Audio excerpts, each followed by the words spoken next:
Stock number 22234, 2017 Jag XJ. Front clip, cowl cut through the windshield to the floor. Nice looking clip, got a good clean hood. Nice passenger side fender and driver side fender.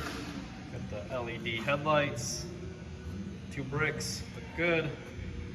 Got the headlamp washers, park assist sensors.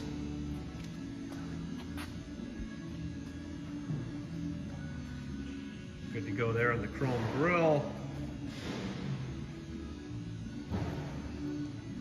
Bumper cover's nice and clean. Driver side headlights are clean. Clean driver side fender. This had the 3.0 liter engine, so it's going to have that 3.0 cooling. Fan assembly, radiator condenser.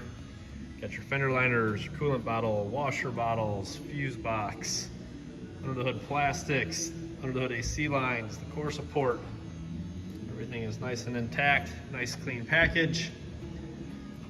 22234 Jag XJ front clip in stock now.